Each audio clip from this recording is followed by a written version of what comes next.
So what are we doing today, Gabe? What I thought we'd do is, I don't know, like, take you on a tour of my life. All right. Does that sound exciting?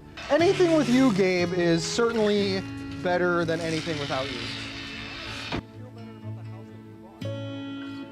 Why are you depressed right now? I'm here. I'm depressed whether you're here or whether you're in Ohio. I'm depressed when I'm in Ohio. Well, yeah, because you're in Ohio. Because I'm not here. Well, we've at least fixed that problem. I value our time together.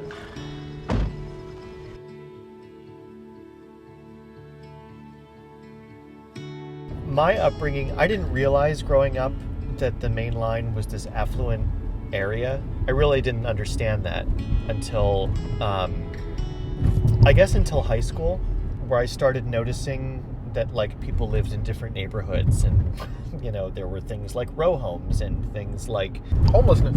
Well, yeah. That was really not part of my consciousness growing up. I did grow up in a very stereotypically blue-collar neighborhood. You know, manual laborers made up my neighborhood. But I grew up in a very diverse neighborhood. I lived next door to people that weren't white. Hey, I grew up in a diverse neighborhood. We had Reform Jews and conservative Jews. Just saying. And some Orthodox, too.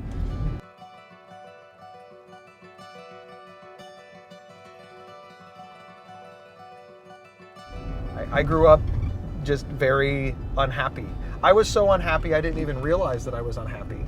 Do you think that you were depressed as a child? From this vantage point of a 40-year-old man looking back, I was incredibly depressed as a child. But, you know, nobody got that. They thought that I was just difficult. My mother called me Dr. Jekyll and Mr. Hyde, which, you know, fits. Hey, that's funny because you're bipolar. Yeah, exactly. My family and I believed the television pop culture version of mental illness. I wasn't rocking back and forth in a corner. I wasn't drooling. I wasn't violent. I wasn't stupid. But their understanding of mental illness included these tropes. Yeah. And because I wasn't those things, therefore, I wasn't mentally ill. So for me, it was because I made the mistake of being involved in theater. It was, well, you're just being dramatic. Mm-hmm. When I would tell them that I needed help, or see that you know, I would talk to them as a child and say like, I need to be in therapy, and that is amazing to me. I have no concept of asking of saying that I need help, of asking for therapy. I have no concept of doing any of these things as a child. I dropped out of high school. I dropped straight out. I got beat up and bullied, and it was awful. And if we were doing this in my town, I would not take you to my high school because it would be just entirely true traumatic. Well, the fact that you can be in the parking lot and you're not rocking back and forth crying is amazing to me. I love opening up old sores and wounds, and I was bullied and beat up here too. It was very painful for me in high school. And then why? Why are we reliving this? Because I think it's important. You have just described this as traumatic and not good and horrifying, and then in the next breath you're like, but we must remember it. Yeah. Why? Well, okay, so here's this thing. So in a Jewish marriage, you get married and there's all these beautiful traditions, and then you kiss the bride, and then the groom steps on a piece of glass. It's a reminder that even in times of great happiness, there's pain and sadness. We're so sure as a society to make sure that when we're happy, we remember that we can be sad. But we don't have equivalents. We don't have any traditions that said, oh, you're sad? We must remember that happy times are coming. No, when we're happy, we must honor that we can be sad. And when we're sad, fuck it, we're sad. What's up with that? Because sadness ends organically. Depression it doesn't. No, it does. It does. Because, that is a nonsense statement. Because you go to sleep and then you wake up and everything's better in the morning. It is not. It is. No. It is. I am glad that is your experience, but no. No, it is not. I have cried myself to sleep wanting to die, and just because of exhaustion, my body failed me and I fell asleep, and I woke up in the exact same state, usually having pissed myself. So I was now in a worse position. No, going to sleep does not fix everything. Time heals all wounds is why mentally ill people can't get help. We just believe that if we just dig deep, we'll be better. We should go for a nature walk. No.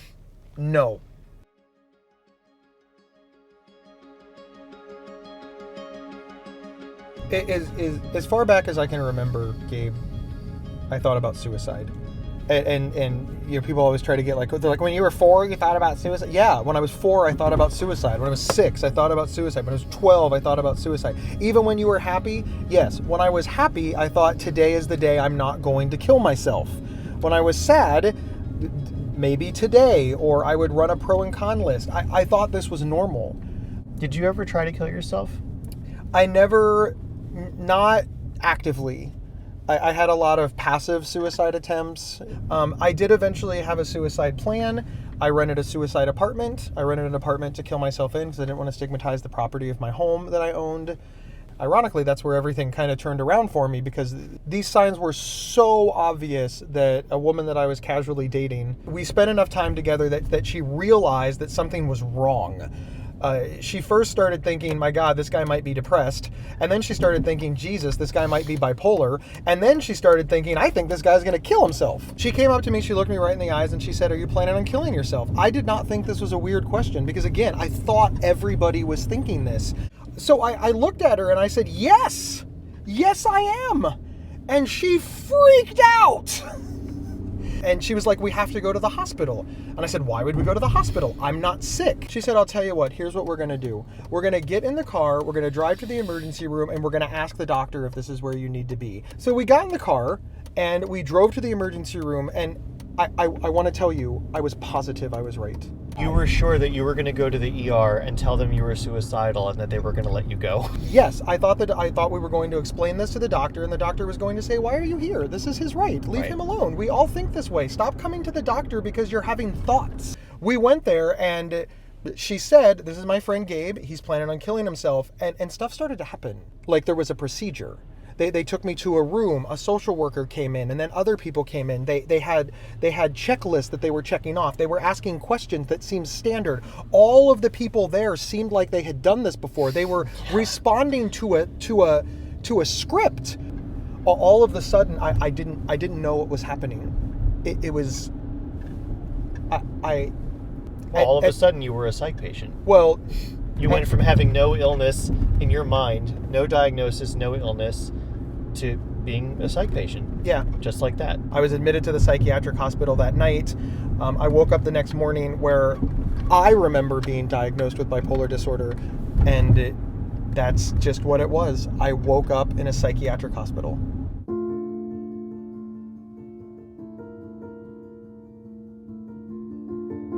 So this is Norristown State Hospital.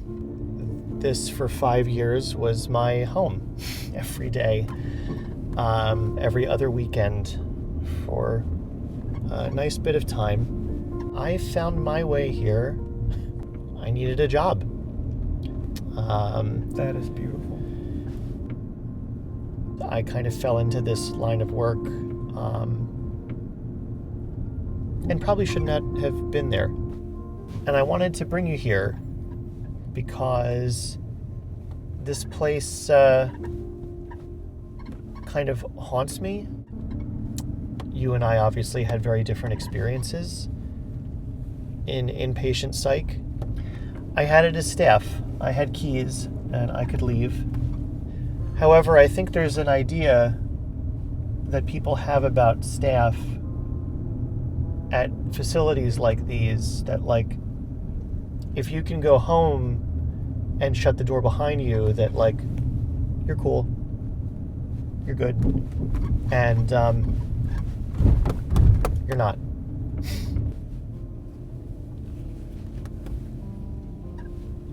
And the first couple months I worked there, until it got too cold to do so, I would sit out here on my lunch break and sit on the hood of my car and eat my lunch, staring out at that, and turn my back to that.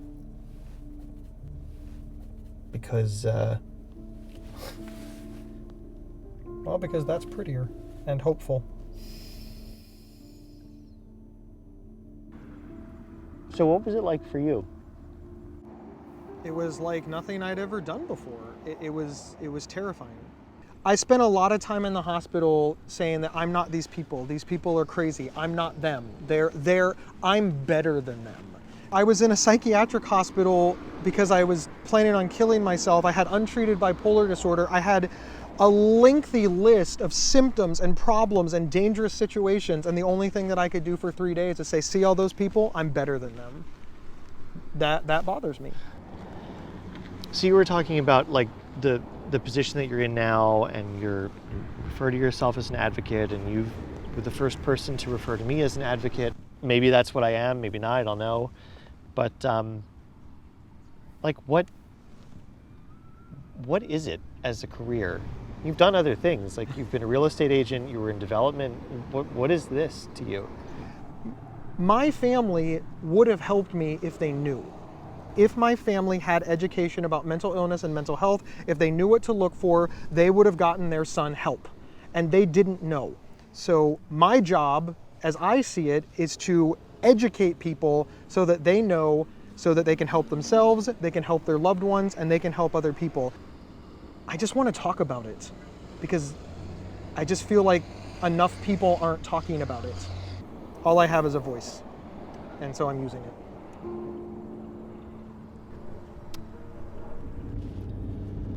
Once more we sail the icy gale towards our island home. We're homeward bound through the Arctic ground, rolling down to old Maui. You know, part of what I get out of being friends with you is somebody who instinctively gets what it's like to live with a brain that is messed up.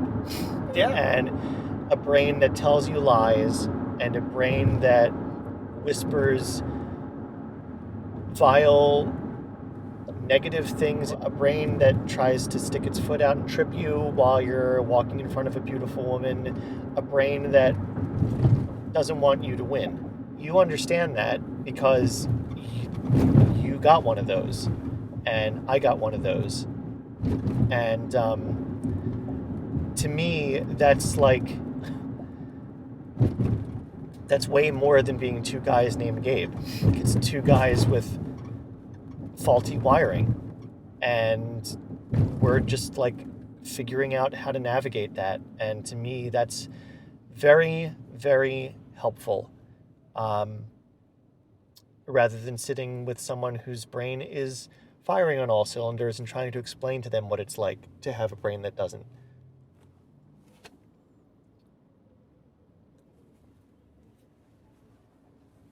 I just really like knowing somebody else named Gabe.